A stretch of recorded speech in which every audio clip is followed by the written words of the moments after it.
AITA for rejecting my cheating ex when she tried to return with another man's baby? My ex-wife Amanda, 36, and I, 37, met when we were about 25 years old. I was about 24. We worked at the same company, and that is how we met.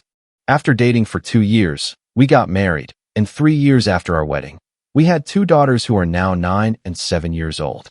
The second pregnancy was unexpected, and she was not happy about it, but she did not terminate it, even though I told her it would be okay if she did, because I did not want to force her to go through something she did not want. After the birth of our first daughter, everything was still going well between us, and we were as in love as ever, but that changed after the second pregnancy. She became really irritable and moody. We thought it would change with time, but things only got progressively worse, and my daughters and I learned to walk on eggshells around her. I took care of everything, even though she was supposed to be a stay-at-home mom. She quit her job on her own after our first daughter was born and handled all the housework as well as caring for our oldest daughter while I worked. When she got pregnant the second time, we had to hire a housekeeper because she said she was too tired to clean on top of taking care of our daughters. Even though it was a little over our budget, I agreed because I was not making enough at the time. I agreed to hire the housekeeper because I did not want to add more stress to Amanda, especially while she was pregnant. I thought she would resume the housework and take care of the girls during the day after our second daughter was born. Also, I want to clarify that I was not one of those husbands who did nothing around the house after coming home from work. I did everything I could to help, even when I was exhausted from work. After she gave birth to our youngest daughter, I thought it would take a few months, then she would recover and we could get back to our normal lives. But several months passed, and she showed no signs of changing. She remained just as irritable and moody and refused to clean. She simply stayed home all day watching television. She did not even play with the girls, and she paid our neighbor to take them to the local park occasionally. I do not want to sound resentful, but I felt the strain because I was working long hours and she was not even doing the bare minimum at home. It had also become quite expensive for me to pay for the housekeeper to do all the cooking, cleaning, and other household chores. I also had to handle all the other expenses, and I wanted to save money for our daughter's future. It was becoming almost impossible because Amanda refused to help me in any way. So, nearly 6 months after our youngest daughter was born, I decided we could not go on like this, and I needed to talk to Amanda. I knew it would be a difficult conversation, so I asked my parents to watch our daughters for a day, and they agreed. That day, I sat Amanda down and told her I knew she was tired after the pregnancies, but I needed her to help me out and work with me as a team. I explained that having the housekeeper was getting too expensive for us, and I needed her to keep her promise and take back at least some of the chores so we could renegotiate and lower the housekeeper's hours, which would allow us to save money. She opposed the idea and instantly rejected it, saying she was too busy taking care of the girls to clean and that I should earn more instead of making excuses and blaming her for our financial situation. I tried to tell her that I was already doing my best, but she also had to do her best if we wanted our marriage to work. I also mentioned that she was not really taking care of the girls because, as far as I knew, she just let them watch television with her for hours while she watched reality shows. That is what the housekeeper had mentioned to me once in conversation. I quickly realized that bringing it up was a huge mistake, as she got angry and accused me of spying on her through the housekeeper.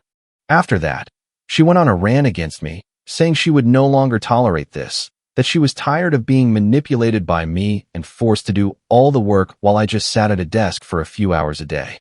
She then told me it was my fault if I could not afford a housekeeper, and that it was shameful that I had to beg her for help when I was supposed to be the man of the house. This was all completely illogical, and she was just grasping at straws to try and make it seem like there was nothing wrong with her doing nothing all day, and that I was the crazy one for expecting her to actually contribute and pull her weight around the house. We ended up getting into a heated argument, and she called me a loser who could not afford to be with a woman like her anyway. I responded by saying she was not being a responsible mother or wife. That comment really got to her, and in the heat of the moment, she pushed me.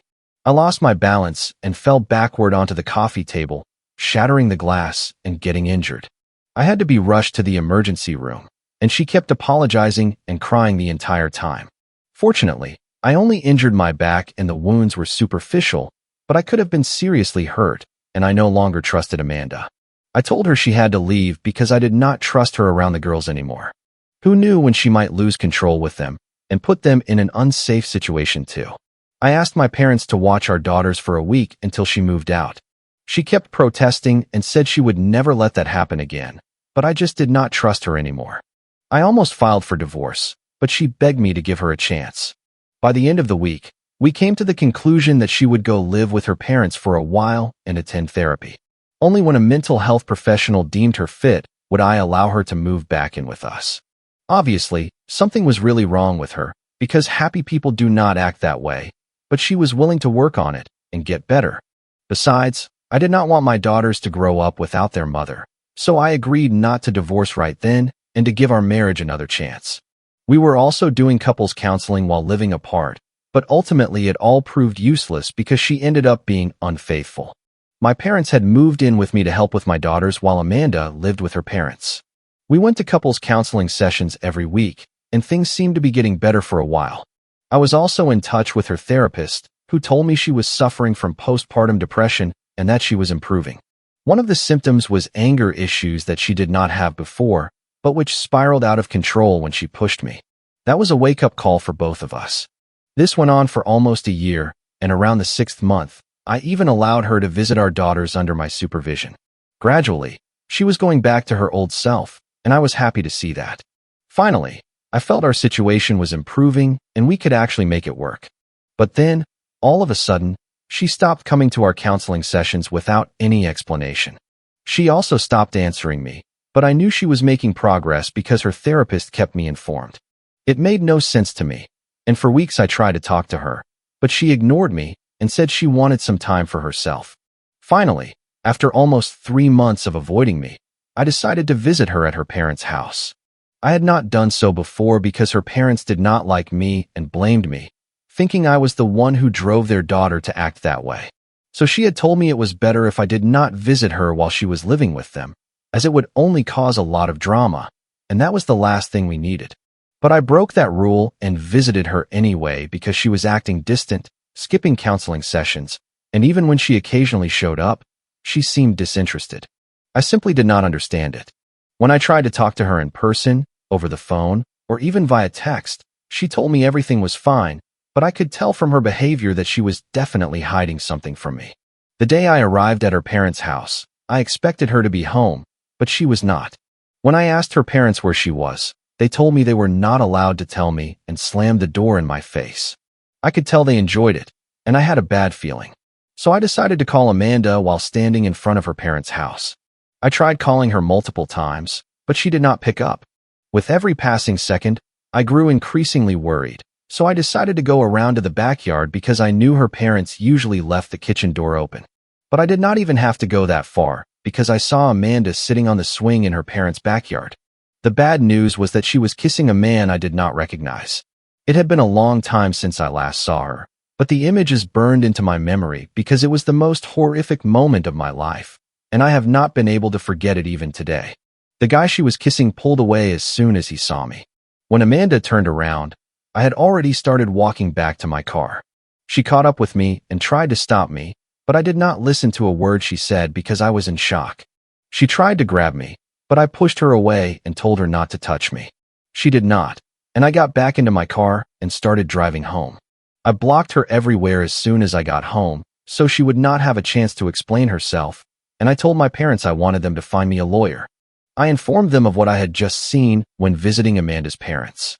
I neither saw nor heard from her until we had to meet with the court-appointed mediator for our divorce settlement. By that point, I had practically turned into a robot and was only functioning for the sake of my daughters, but I had completely shut down emotionally. I felt nothing, even when I learned that Amanda was relinquishing her parental rights because she had decided she no longer wanted to be with us and wanted to be with the guy, let us call him Kyle, who I had seen her kissing the other day. He was a childhood friend of hers, and although they had drifted apart after high school, they reconnected when she moved back in with her parents. Apparently, she had fallen in love with him. Her parents supported this too, which probably explains why they did not want to tell me anything that day.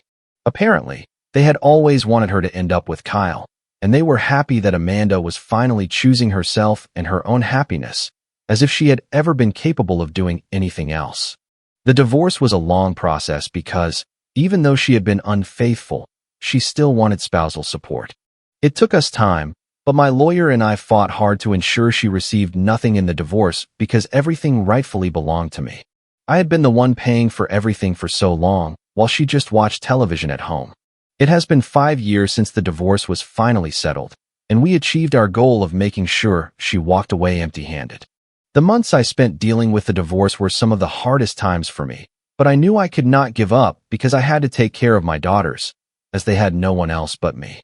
My parents were obviously very helpful and supportive, and I cannot thank them enough for being there for me while I juggled work and taking care of my daughters. 5 years have passed since then, and while at the time the divorce felt like the worst thing that could happen, I am now grateful because I do not think I would be in the position I am in today if not for my decision to leave Amanda. Life has treated me really well since then, and I am in a much better place now in every regard. We have since moved into a bigger house because I earn more now and no longer have to spend money on anyone other than myself and my daughters. My parents live nearby and visit from time to time as well. I have friends who care about me, and my daughters are as happy as can be. It is everything a man needs, and I am very grateful that everything is going well for me now. At least, it was until Amanda reappeared a few days ago. The girls were at school, and I was about to leave for work when I opened the door. Amanda was standing outside with a child by her side. The child could not have been more than 3 or 4 years old, and I knew it had to be Amanda's son. I was shocked to see her standing at my door. I was still trying to process it when she started crying and said she was there to apologize and fix things with me. She told me she was finally ready to be a family again and give our marriage another shot. I could not believe she was back here after all these years, wanting to give our marriage another chance as if it was her decision to make. In an instant, I made up my mind and decided to shut the door and reject her because I did not want to let her in whatsoever. But before I did, I told her this was no longer her family. I stopped being her husband the day she was unfaithful with Kyle. The divorce was just a legal formality, and she had voluntarily given up custody of her daughters, so she had no right to call us her family anymore. After saying that, I shut the door and told her to leave because I did not want her anywhere near my property. I might have raised my voice because I was furious, but I held back because of the child. I could hear her crying outside for a few minutes after I closed the door, but I decided to ignore her. Once I made sure the coast was clear, I left for work. I tried very hard not to think about it because that would only weaken my resolve, and I could not afford to let that happen. I had almost managed to forget Amanda had even shown up at my house, but as soon as I got home from work, I received a call from my parents demanding an explanation as to why I had rejected her.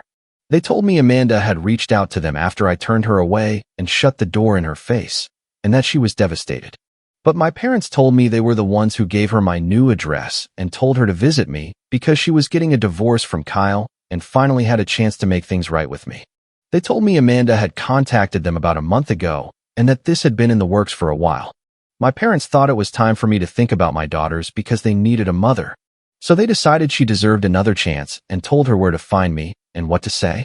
I was extremely angry with them because it was not up to them to forgive her and decide to give her another chance without even asking if I was okay with it. It could have been really bad if the girls had been home, and it was incredibly irresponsible of them to do something like that. So I gave them a piece of my mind, but they refused to admit they had made a mistake because they had helped me during my divorce by looking after the girls, and even now they watch the girls occasionally. They believed that whether I wanted to reconcile with Amanda or not, it was not my decision to make alone, and that they had an equal right to decide what was best for the girls, and I could not take that away from them. I found it ridiculous that they believed this because at the end of the day, they are my daughters, not theirs. Even though I respected and will always be grateful for what they did for me during my divorce, I do not think it was their place to let Amanda back into my life. We had an argument, but they told me I was the one out of line here and that I was being selfish by not giving Amanda another chance. They told me they had done their homework and were sure she was a different woman now and deserved to be a part of my daughters' lives. Even when I reminded them that she had given up her rights, they said it was insulting to think they would put my daughters or me in danger, and they accused me of ruining their lives by being too arrogant to accept that they needed their mother. It has been a few days now, and I do not think I was inappropriate or selfish because I have thought about this a lot. I stand by my decision not to give my ex-wife another chance to be a mother. Update 1. It has been about a week since Amanda showed up at my doorstep with her son, and I recently found out the truth about her relationship with my parents. Honestly, it is so disturbing that I do not even know where to begin, and I am still struggling to process it myself. It is unbelievable how they all betrayed me without batting an eye. Apparently, not only were they the ones who gave her my new address, but they also stayed in touch with her the entire time. I cut her out of my life after the divorce, but they did not because they believed she would come back at some point. They did not talk much, maybe once a month, but that was enough to make me feel betrayed. Kyle made Amanda give up her rights after she received the divorce papers, giving her an ultimatum: either abandon her family and start a new life with him, or stay in touch with her daughters and fight for custody, but that would mean leaving him behind. It was a tough choice for her, according to my parents, but she ended up leaving with Kyle to start a new family with him instead of staying with the family she already had. My parents said Amanda reached out to them shortly after I filed for divorce to tell them about her situation and asked for their help because she wanted to stay in touch with her daughters. Privately, she told them she was caught between a rock and a hard place. Either way, she could not see her daughters because I was fighting for full custody with supervised visitation rights, while Kyle had ordered her to abandon her daughters completely. Even if she fought for custody, the chances of her getting joint custody were slim given the circumstances of our divorce and her history of anger management issues. So fighting for custody seemed like a waste of time and resources for her. There was a very real possibility that she would lose both Kyle and custody of our girls if she decided to fight to the end, and this was before my parents stepped in. They met her in private, and she practically begged them to let her stay in touch with her daughters, asking them to act as a bridge between them. She was aware that once she gave up her rights, she would no longer have visitation rights, not even supervised. But my parents would have their rights as grandparents, and they planned to take advantage of that. They successfully deceived me for years, going behind my back to let Amanda see our daughters. They did this because Amanda's situation moved them, and they realized they could not in good conscience prevent a mother from seeing her daughters. Stabbing their own son in the back for years, however, did not bother them at all. They told me that every time I dropped our daughters off at their house, they would invite Amanda over and let her spend time with them. My daughters never told me they were seeing their mother because my parents bribed them with toys and candy to keep them quiet. I always assumed they were talking about my parents' actual friends who I already knew, but apparently that is what my parents told my daughters to call their mother in case I asked about their day. I could not believe my daughters had lied to me too, but I forgave them because they are only kids and because Amanda and my parents had genuinely manipulated and intimidated them into keeping the secret. After learning the truth from my parents, when I asked my daughters if they were meeting their mother in secret, they started crying and told me they could not tell me because they had been made to believe there would be severe consequences if they did. Amanda and my parents really made them believe there would be serious problems if they told me the truth. That is why they had been so secretive and vague the whole time. I also felt like a terrible parent for never asking my daughters which of my parents' friends they were spending time with, because it could have been someone else, someone more concerning than Amanda, and I would never have found out. But I'm going to put a stop to this right now, as I am getting a restraining order against all of them. I already have written proof of this since my parents sent me an email telling me the truth a few days after our argument. They thought the email would make me realize how desperate Amanda was to continue being a mother to her daughters without losing the supposed love of her life, and that it would make me forgive everyone involved. But all it did was make me realize that everyone here had been deceiving me, and that I could not trust anyone anymore. It is also ironic how Amanda gave up her parental rights and had to resort to meeting our daughters in secret as if it were a crime, all because Kyle did not want her to have any contact with her previous family, and he was supposed to be her true love. But now they are getting divorced, and all of this turned out to be for nothing. They even had a child together, but according to my parents, Kyle now wanted nothing to do with her or their child because he got a job offer and was moving in a few months. Amanda had recently started working again, and their child had started preschool here, so she did not want to move with him, which explains why they had been fighting for a long time. Finally, everything came to a head 3 months ago when Kyle told her it was over between them and that he was taking that job and moving away. He did not want to be a family man anymore because it clearly meant sacrificing his own future and happiness just to make her happy, and he was not willing to do that. All of this was supposed to make me feel pity for Amanda, but it only served to make me feel like justice had finally been served. I have already spoken to my lawyer, and the request for the restraining orders has been filed. My daughters and I also had a proper talk about this, and I told them that from now on they would never see their grandparents or their mother again. They seem fine with it for now, but we are still going to go to therapy and try to sort things out because I am sure it will be hard for them, and it probably has been for the past 5 years. But all of that ends now. Update 2. Hello everyone. Thank you so much for all the concern and support. I am truly grateful that so many people are sending kind messages and blessings for my daughters. My parents and Amanda were served with restraining orders and have to appear in court in a few days. I do not know how they feel about it, as I blocked them on every possible platform and also told my friends not to talk to them in case they try to reach out. I also increased security around my house and have been working from home for the past few days. I spoke to my daughter's school authorities and explained the situation to them. At first, I was not planning to let them go to school for a few days, but I did not want their education to suffer because of Amanda and my parents. Thus, the teachers have to keep an eye on them and not let anyone other than me pick them up after school. I am doing everything I can to make sure they cannot contact us because I am sure they will try. So far, everything has gone smoothly, and I hope that after getting this restraining order, they will continue to stay away. Update 3. Hello everyone.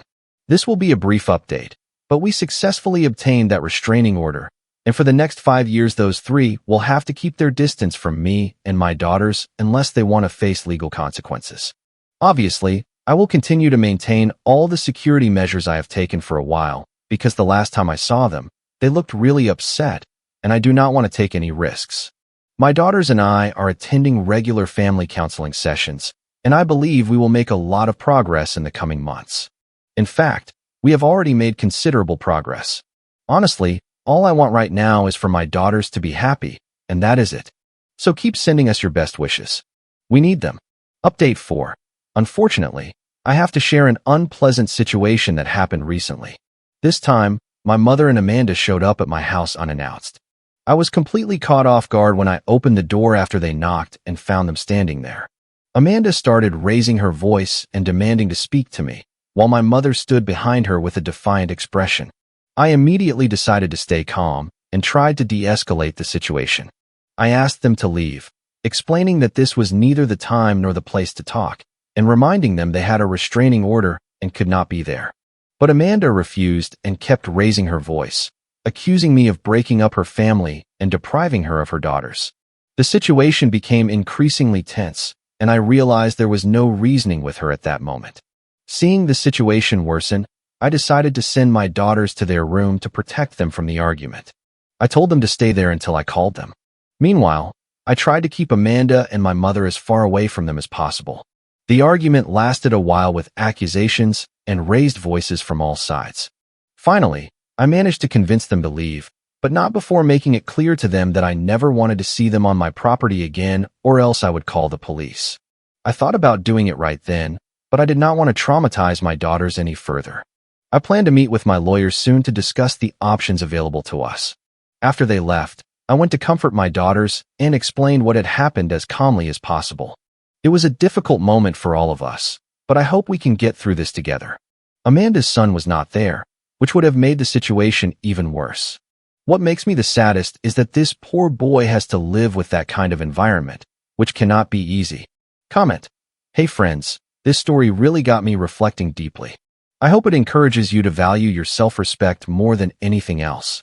Setting firm boundaries is essential if you want to protect your heart and your family.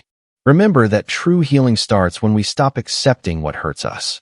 Taking responsibility for your peace is one of the most important things you can do. I believe we all deserve relationships built on mutual respect and kindness. Choosing calm and stability over repeated pain shows real strength. I want you to know that it's okay to put yourself and your children first. Think about the kind of environment you want for your loved ones. You have the power to create a safer, happier life, and I'm rooting for you. If you like the stories, don't forget to leave a comment and support the channel by subscribing. See you in the upcoming stories.